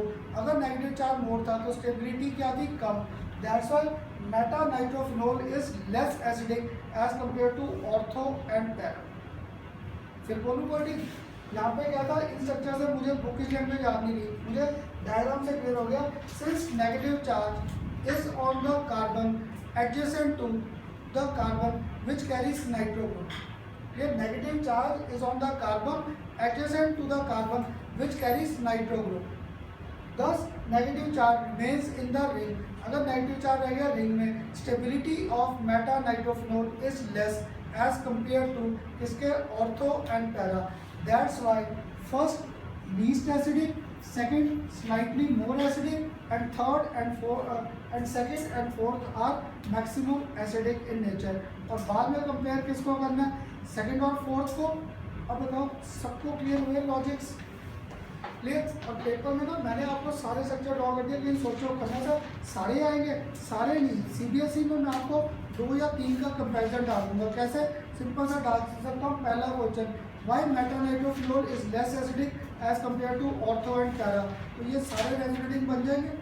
और यहाँ से सिंपल सा आ गया, since in case of ortho and para negative charge gets maximum disperse so stability was maximum, that's why para and ortho are more acidic in nature as compared to meta. अब compare किसको करना था, ortho और para को। अभी clear किया था ortho और पैरा में कौन था ज़्यादा एसिडिक, हाँ जी, और क्यों था, क्योंकि इसमें क्या आ गया था, chelating effect, this was having intramolecular hydrogen bonding. इसलिए मैंने आपको नोट्स में ना ये सारे फिनोल के एसिडिक स्ट्रेंथ के क्वेश्चन एक ही जगह दे रखे हैं। तो वहाँ पर मेरे पास क्या आ जाएगा, यहाँ पर देखो क्लास केस में अभी भी अगर किसी को रेजोनेटिंग स्ट्रक्चर का था O और H, N double bond O और ऑक्सीजन आ गया। अब एक में पता क्या करता है, डायग्राम अपनी तरह से यही ड्रॉ करना था, इंट्रामोलिकुलर हाइड्रोजन बॉन्डिंग। उसने मुझे आगे क्या कह दिया, करना सर स्कूल में मैम ने ना आपका डायग्राम गलत कर दिया, होता ना, टीचर ने गलती निकाल के, मुझे भी बड़ी खुशी मिलती थी, आपने सर आपने गलत पढ़ाया तो आपका डायग्राम गलत कर दिया। तुम लोगों ने यहाँ पे किया क्या, तुम लोगों ने डायग्राम यही ड्रॉ करना था चीलेटिंग इफेक्ट के बेस पे। तुमने से एक स्टूडेंट ने क्या किया, क्लियर, ये कंसेप्ट ठीक है, क्योंकि यहाँ पर क्या था, H बॉन्ड बनाएगा उस ऑक्सीजन के साथ जिसमें चार्ज क्या था, ज़्यादा। मुझसे 11th क्लास में फॉर्मल चार्जेस कैलकुलेट करते थे, ये ऑक्सीजन तो 0 चार्ज लेकर बैठा है, इस ऑक्सीजन पे चार्ज क्या था, -1 था। तब आपको सिंपल सा टिप देता था, जहाँ पर ऑक्सीजन का सिंगल बॉन्ड है, there oxygen was carrying negative charge on it, या वो भी नहीं याद, एटलीस्ट मुझसे तो याद है, मैंने बड़ी बार किया है प्लस और माइनस, मैंने बड़ी बार लिखा है ये प्लस और माइनस। इसलिए यहाँ पर बॉन्ड की स्टेबिलिटी कब थी, जब हाइड्रोजन किससे कंबाइन कर रहा है विद O नेगेटिव, यहाँ पर बॉन्ड की स्टेबिलिटी क्या थी, कम, इसलिए ये चीलेटिंग इफेक्ट से भी करेगा। चीलेटिंग इफेक्ट हमारे पास शो होगा on the basis of this. और ये ना इतनी बार तुम्हारे साथ स्ट्रक्चर करता हूँ, मुझे याद है जब फरवरी में लूँगा ना रिविजन टेस्ट, तब भी 2-3 की कॉपी में मैं ही बनाता हूँ ये स्ट्रक्चर। ये ध्यान रखो, ऑर्थो और पैरा, ये तो तुम्हारे कॉम्पिटिशन में क्वेश्चन आ रखे हैं कि किसका बॉलिंग पॉइंट हाई, किसका बॉलिंग पॉइंट लो, किसका एसिडिक स्ट्रेंथ ज़्यादा, किसकी एसिडिक स्ट्रेंथ कम। तो अब बताओ यहाँ तक तो क्लियर हुए। अब इसके बाद एक लास्ट केस रह गया मुझे एसिडिक स्ट्रेंथ का, कर दूँ ना, चलो पहले इन सबको मुझे अरेंज तो करा दो। तो फर्स्ट की एसिडिक नेचर सबसे कम, इससे थोड़ा सा ज़्यादा एसिडिक थर्ड, फिर सेकेंड। अब क्लियर हुए, यहाँ पे देखा मैं प्रिडिक्ट कर रहा था एसिडिक नेचर, इसलिए मैं रेजोनेटिंग में किसको पार करके बैठा था, H को पार करके बैठा था। अब नेक्स्ट बस वो लास्ट केस था on the basis of acidic strength. और उसके बाद हमारे पास स्टार्ट हो जाएंगे different methods of preparation of our alcohols. उसके बाद एल्कोहल के प्रिपरेशन के मेथड्स आ जाएंगे। तो देखो वो स्टार्ट करने से पहले एक जो लास्ट केस था, अब मैंने यहाँ पे रखा OH, क्लियर। अब नेक्स्ट मैंने यहाँ पर OH, यहाँ पर कौन सा ग्रुप घुमा दिया, CH3, क्लियर। नेक्स्ट केस एक और लिया यहाँ पर OH, अब CH3 कर दिया यहाँ पर, एक केस और पकड़ लिया यहाँ पर OH, अब CH3 ग्रुप कर दिया इधर, क्लियर। तो देखो फिर मेरे पास फर्स्ट, सेकंड, थर्ड और फोर्थ आगे 4। अब थोड़ा सोच कर देना मुझे आंसर, इस बार इनमें से सबसे ज़्यादा एसिडिक कौन रहेगा, है ना। और इनको एक नया नाम दे दूँ, ये बेसिकली क्या आता है दिमाग में, ऑर्थो मिथाइल फिनोल, ये मेटामिथाइल, और वो लास्ट में क्या पैरामिथाइल, है ना। तो याद है 11th क्लास में मैंने आपको ना इन तीनों के अलग नाम दिए थे, ये कभी आए नहीं, ortho meta para methyl phenol, इनको एक कॉमन नेम दे रखा है। कॉमन नेम क्या दे रखा है इसे, this is known as our orthocresol, this was known as our metacresol and this was known as our paracresol. एक ऑर्थो, एक मेटा और एक पैरा, और एक ऐसे ना देखना आगे जाकर जब ईथर करेंगे, ईथर में हमारे पास आएगा O नेगेटिव और CH3 प्लस, O नेगेटिव और CH3 प्लस। एक नाम तो आसान था, मेथॉक्सीबेंजीन, क्लियर। इसी को एक और नाम दे रखा है क्योंकि इनके बेस पे क्वेश्चंस आते हैं सबसे ज़्यादा। और इस साल भी देखा CBSE में आपको एनिसोल की रिएक्शंस आ रखी, तो आधे स्टूडेंट को ना एनिसोल और क्रिजोल में डाउट रहता है। तो क्रिजोल था जब OH और मिथाइल ग्रुप घूम रहा था, orthometa para, these are known as cresol. और जब मैंने बेंजीन पे कौन सा ग्रुप घुमाया, methoxy, that was given common name as anisole. ये ईथर का ए था, और अनसिमेट्रिकल ईथर नहीं आ गया, एक तरफ एल्काइल ग्रुप, एक तरफ कौन सा आ गया, बेंजीन, ये अनसिमेट्रिकल ईथर था। इसलिए मैंने ना ईथर पूरा टॉपिक, जब अल्कोहल फिनोल पूरा खत्म हो जाएगा फिर पकड़ेंगे ईथर को। अब बताओ इनमें से गुड एटलीस्ट पहला सबसे ज़्यादा एसिडिक हो जाएगा, है ना। इन तीनों में अब एसिडिक स्ट्रेंथ वेरी करेगी। अब ये तीनों एसिडिक क्या थे, कम, तो जब मैं इनके रेजोनेटिक स्ट्रक्चर ड्रॉ करूँगा, ये जब मैंने इनके रेजोनेटिक स्ट्रक्चर ड्रॉ करने, अब मैं हाइड्रोजन को साथ ही रखूँगा, ये। अब यहाँ पर ना हाइड्रोजन को हम लोग रिमूव नहीं करेंगे, हाइड्रोजन इनके रेजोनेटिक स्ट्रक्चर में साथ रहेगा। मैं नया पढ़ाता भूल जाता था, अब आप तो याद रखोगे, नाइट्रोफिनोल में मैंने हाइड्रोजन बाहर कर दिया था, क्यों, वो ज़्यादा एसिडिक थे। यहाँ पर ये तीनों एसिडिक क्या थे, कम थे। अगर एसिडिक कम थे क्यों, क्योंकि मिथाइल ग्रुप की प्रॉपर्टी क्या थी, इलेक्ट्रॉन डोनेट करना, ये हाइड्रोजन देगा ही नहीं। अब थोड़ा सा यहाँ पे एक और कंसेप्ट पकड़े, मिथाइल ग्रुप क्या करेगा, इलेक्ट्रॉन डोनेट। तुम लोग बताओ जब ये मिथाइल ग्रुप इलेक्ट्रॉन डोनेट कर रहा है तो ये नेगेटिव चार्ज कहाँ लेकर आएगा, तो यहाँ पे कहाँ नेगेटिव चार्ज शो करें, ये मिथाइल ग्रुप कहाँ नेगेटिव लाएगा, एक तो पक्का यहाँ पर लेकर आएगा ऑर्थो पोजीशन, एक ये पोजीशन मेटा थी, एक यहाँ पर लाएगा नेगेटिव, है ना। ऐसे ही ये मिथाइल ग्रुप था, ये नेगेटिव कहाँ पे लेकर आएगा, ऑर्थो और पैरा पे। तो तुम लोग बताओ इस OH पे आएगा नेगेटिव, अब नहीं आएगा, क्यों, क्योंकि ये CH3 और OH कहाँ पे रिलेटेड है एक दूसरे के, मेटा। तो ये नेगेटिव चार्ज कहाँ पर लेकर आएगा, इधर भी और इधर भी, इस पे नेगेटिव आया ही नहीं। ये नेगेटिव अब कहाँ लेकर आएगा, लाएगा ऊपर नेगेटिव, लाएगा ऊपर नेगेटिव के नहीं, है ना, ऊपर तो पक्का लेकर आएगा। देखो मुझे ना नेक्स्ट का भी यही है, मुझे रेजोनेटिक स्ट्रक्चर ड्रॉ करने नहीं आते, तो मुझे एटलीस्ट अपने कंसेप्ट पे ये क्लियर था कि यहाँ पर सेकंड पे भी और फोर्थ पे भी OH पे नेगेटिव आ रहा है, पर यहाँ पर जब मैंने ये केस किया मेटा पे नेगेटिव चार्ज नहीं आया, इसमें पक्का है पहला तो क्या सबसे ज़्यादा एसिडिक आ गया, बाकी तीनों एसिडिक तो नहीं थे। अब इनमें पूरी रीजनिंग आगे लें, एसिडिक नेचर के लिए अब क्या चाहिए मुझे, यहाँ पे किसको बाहर करना है, H को, तो ऑक्सीजन को इलेक्ट्रॉन H से भी मिल सकते हैं, और इधर क्या था चार्ज नेगेटिव, ऑक्सीजन को कौन देगा इलेक्ट्रॉन जल्दी, कार्बन या हाइड्रोजन, हाँ जी हाइड्रोजन न्यूट्रल है, यहाँ पे कार्बन क्या बैठा है नेगेटिव, तो दैट मीन यहाँ पर इलेक्ट्रॉन डेंसिटी क्या थी ज़्यादा, तो oxygen can take electron easily from this carbon. अगर ऑक्सीजन इस कार्बन से इलेक्ट्रॉन ले सकता है, क्लियर, तो ये बॉन्ड तो क्या हो गया इधर से लेगा, तो OH बॉन्ड तो स्टेबल हो गया, OH टूटा ही नहीं। ऐसे ही यहाँ पर कार्बन पे चार्ज क्या था नेगेटिव, ऑक्सीजन ने यहीं से इलेक्ट्रॉन ले लिए, अगर इससे ले लिए तो मेरा O और H का बॉन्ड क्या हो गया स्टेबल, तो इन दोनों की एसिडिक नेचर क्या होगी कम। पर यहाँ पर ऑक्सीजन को कार्बन से तो इलेक्ट्रॉन मिले नहीं, तो क्योंकि ये कार्बन क्या होता है नेचर में इलेक्ट्रोनेगेटिव, तो ऑक्सीजन कहाँ से लेगा इलेक्ट्रॉन, हाइड्रोजन से, तो this OH bond can be cleaned easily. That's why after first, ये फर्स्ट के बाद मेरे पास ये सबसे ज़्यादा एसिडिक था, इससे थोड़ा सा कम एसिडिक कौन आ जाएगा, थर्ड, और सेकंड और फोर्थ की एसिडिक नेचर क्या आ जाएगी, कम। और पता क्या, अभी भी अगर किसी को डाउट आ रहा था कैसे, ये 11th क्लास क्या उनमें से जो पी ब्लॉक करने आए थे सुबह, है ना, तब भी मैंने उनको एक सिंपल सा एग्जाम्पल दिया था, ऑक्सीजन आप हो, एक तरफ मम्मी है एक तरफ पापा है, लेकिन एक हमें पैसे दे देता है आराम से, एक नहीं देता।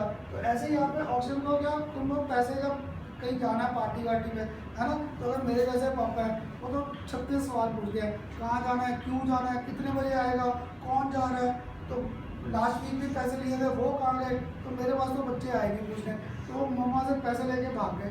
क्लियर, तो ऐसे ही ना ऑक्सीजन को इलेक्ट्रॉन चाहिए थे, ये देखता मुझे इलेक्ट्रॉन देगा कौन, तो इसे इलेक्ट्रॉन जल्दी कौन दे रहा है, ये कार्बन, और यहाँ पर ऑक्सीजन को जल्दी इलेक्ट्रॉन दे रहा है ये कार्बन, तो both are electron rich, that's why our OH bond get stabilise, मेरा OH का बॉन्ड क्या हो गया, स्टेबल, ये टूटा ही नहीं।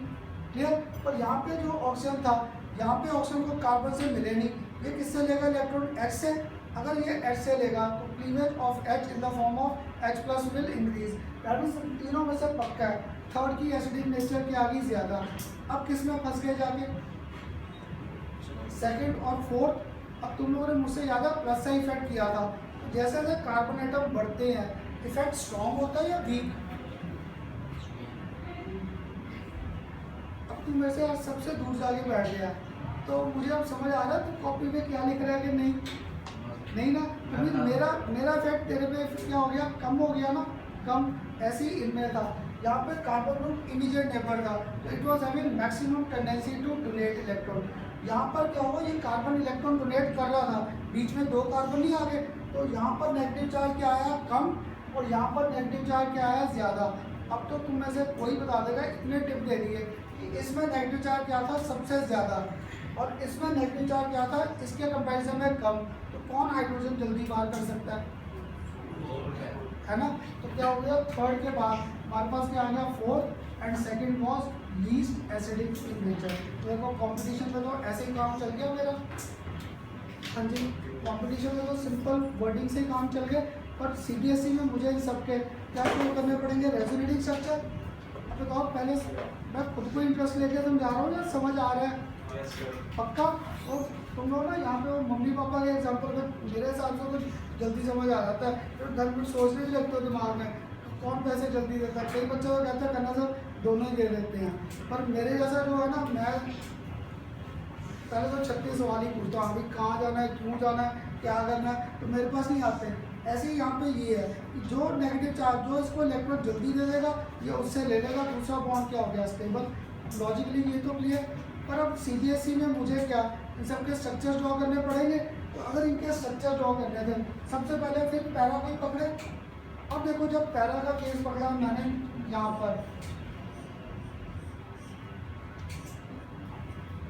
पर क्या था, ऑक्सीजन और H, यहाँ पर मेरे पास क्या था, कार्बन, H और H, ये था। अब देखो लास्ट टाइम के स्ट्रक्चर रिवाइज करो, वहाँ पे मैंने H को बाहर करके इलेक्ट्रॉन पेयर घुमाए थे, है ना, क्योंकि मुझे याद था ऑक्सीजन क्या करना था, इलेक्ट्रॉन डोनेट। और यहाँ पर कौन सा ग्रुप है, मीथाइल। मीथाइल ग्रुप क्या करता है, इलेक्ट्रॉन डोनेट, अगर डोनेट करता है। अब मेरा रेजोनेटिंग स्ट्रक्चर इधर से स्टार्ट होगा, इधर से नहीं स्टार्ट होगा, क्योंकि पहले ही था, ये तो टूट ही नहीं रहा था, ये बॉन्ड तो टूट ही नहीं रहा था। मीन्स मुझे यहाँ पे बस कार्बन पर नेगेटिव चार्ज लेकर आना था किसी लॉजिक पे। देखो जब यहाँ पर शिफ्ट करूँ तो याद है मुझसे हाइपर कंजुगेशन किया था, ये कार्बन की एब्रेशन क्या थी, sp2, नेचर में क्या हो गया, इलेक्ट्रोनेगेटिव। इसने यहाँ से इलेक्ट्रॉन पेयर को अट्रैक्ट किया, अगर यहाँ पे अट्रैक्ट किया, इस कार्बन पर इलेक्ट्रॉन डेंसिटी ज़्यादा, ये इलेक्ट्रॉन पेयर शिफ्ट कर गया यहाँ पर, ये इलेक्ट्रॉन पेयर जो था मेरे पास शिफ्ट कर जाएगा इस पोजीशन पर, कर जाएगा। जैसे ही शिफ्ट किया, अब मुझे यहाँ पर रेजोनेटिंग स्ट्रक्चर ड्रॉ करना आसान नहीं हो गया। मैंने इस ऑक्सीजन और H को तो इस बार डिस्टर्ब नहीं किया, क्योंकि मुझे पहले क्लियर था ये हाइड्रोजन देगा ही नहीं, क्योंकि इनमें एसिडिक नेचर क्या थी, कम थी। तो अब यहाँ पर मेरे पास डबल बॉन्ड H और H पॉजिटिव, मुझे अब आगे नहीं आ रहे इलेक्ट्रॉन पेयर शो करने, पाई बॉन्ड तुम लोग बनवाओगे, हाँ जी। ये नीचे वाले को तो मैंने डिस्टर्ब नहीं किया, है ना। तो ऊपर और यहाँ पर आ गया, एक ही से चल गया काम।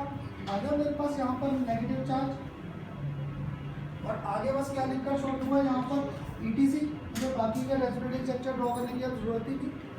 कुछ हुआ clear?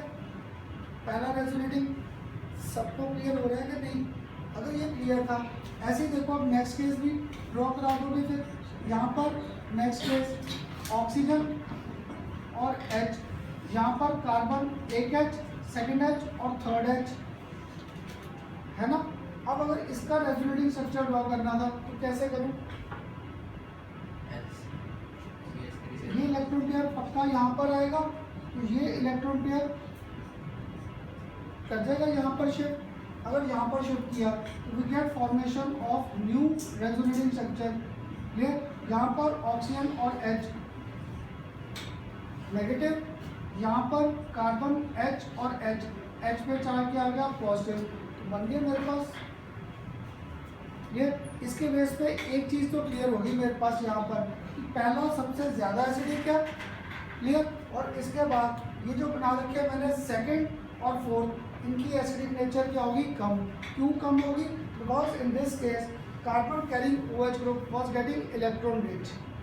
Carbon carrying OH group gets electron rich, so oxygen can take electron easily from carbon, so OH bond gets stabilized। यहाँ पे OH का बॉन्ड क्या हो गया? स्टेबल। देखो मैंने ना कोई बुकिश लैंग्वेज नहीं बोली, बुक्स में नहीं तो आपको यहाँ पर क्या लिखा मिलेगा? methyl group shows plus R effect, this R effect was dominating। तो मैं ना आपकी जब मैं रट्टे लगाता रह जाता था कौन डोमिनेट कर रहा है कौन नहीं कर रहा, मुझे वो चाहिए भी। मुझे सिंपल सा वर्डिंग क्लियर करना था। Since methyl group has got tendency to donate electron, so carbon having OH group gets electron rich, oxygen can easily take electron from this carbon, so OH bond gets stable। अगर OH bond stable हो गया, ये तो टूटा ही नहीं, that's why acidic strength of second and fourth is less। Clear? पर इन दोनों में से कौन सबसे कम था? यहाँ पर मिथाइल ग्रुप क्या था? Immediate neighbour. अगर इमीडिएट नेबर था, maximum tendency to donate electron, अगर maximum tendency to donate electron था तो this OH bond was more stable in nature as compare to this. तो क्या हुआ? इन दोनों के बेस पे मेरे पास यहाँ पर क्या हो गया? फोर्थ थोड़ा सा ज़्यादा एसिडिक और सेकंड की एसिडिक स्ट्रेंथ क्या आ गई? सबसे कम। क्लियर? और यहाँ पर और ये अब बताओ सबको क्लियर हुआ है कि नहीं? क्लियर? अब कौन सा रह गया? एक बस रेजोनेटिंग स्ट्रक्चर ड्रॉ करना। कौन सा रह गया? ऑर्थो कर लिया, और कौन सा कर लिया? पैरा। कौन सा रह गया? मेटा। तो देखो बस दो स्ट्रक्चर और थे, इस पे कर दूँ इनको? अब कर दूँ? हाँ जी।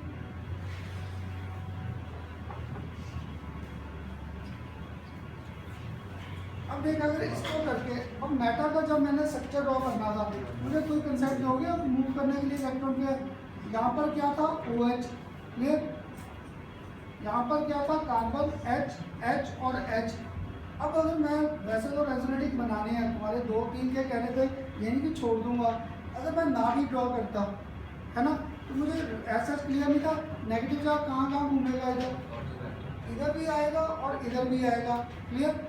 और इधर भी एक यहाँ पे घूम जाए ऑर्थो पे, इस पोजीशन और इस पे घूमेगा नेगेटिव। क्लियर? या इधर इस पे तो हमारे पास नेगेटिव चार्ज आएगा ही नहीं, इसलिए एक तो ये था। तो पेपर में मुझे शो करना पड़ेगा। क्लियर? तो जब शो करना है तो इसका पहला रेजोनेटिंग स्ट्रक्चर मुझे ड्रॉ कराओगे, मुझे नहीं आ रहा इसका पहला रेजोनेटिंग। हर बार इसको शिफ्ट करता हूँ तो ये इलेक्ट्रॉन पेयर यहाँ पर आ जाएगा। तो that is first resonating structure. First यहाँ पर क्या था? OH। इस बॉन्ड को मैंने डिस्टर्ब नहीं किया। यहाँ पे चार्ज क्या आ गया? नेगेटिव। डबल बॉन्ड H बन गया पहला रेजोनेटिंग। अब इसके बाद आगे ड्रॉ कराओगे, मुझे नहीं बनाना आ रहा। नेक्स्ट ये यहाँ पर और ये यहाँ पर, तो इसके बेस पे नेक्स्ट रेजोनेटिंग स्ट्रक्चर ऑक्सीजन और H, डबल बॉन्ड H और पॉजिटिव।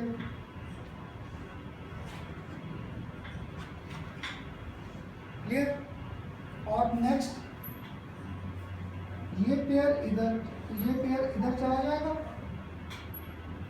क्लियर। इसके बेस पे लास्ट रेजोनेटिंग स्ट्रक्चर हमारे पास O और H, double bond hydrogen hydrogen, और यहाँ पर क्या था पॉजिटिव। अब बताओ आगे एक और बनाने की है जरूरत, है ना, क्योंकि मेरा यहीं पे कंसेप्ट नहीं आ गया यहाँ पे। अब चलो मुझे ना वर्डिंग बोलने नहीं आ रही, क्या वर्डिंग बोलूँ जिससे पता चल जाए कि ये अब ज़्यादा एसिडिक नेचर है। हाँ जी, as it is clear from resonating structure, negative charge is on the carbon adjacent to the carbon which carries OH group. ये नेगेटिव चार्ज देखो यहाँ पर कहाँ पे आया नेगेटिव चार्ज, इधर आया, यहाँ पर नेगेटिव चार्ज कहाँ आया इधर पे, इस कार्बन पर तो नहीं आया। तो सिंपल सी वर्डिंग क्या कर दूँ, since negative charge is on the adjacent carbon but not on the carbon which carries OH group, so oxygen tends to take electron from H। अगर ऑक्सीजन टेंड करेगा take electron from H, cleavage of H in the form of H plus increases. That's why meta was more acidic in nature as compared to ortho and tap. Clear. अब बताओ सबको clear, एक बार तुम लोग बोल दो मुझे तसल्ली हो जाएगी। वर्डिंग बोल दो तुम लोग, क्या बोल रहे हो एसिडिक नेचर। हाँ जी, हाँ जी आप बोलो।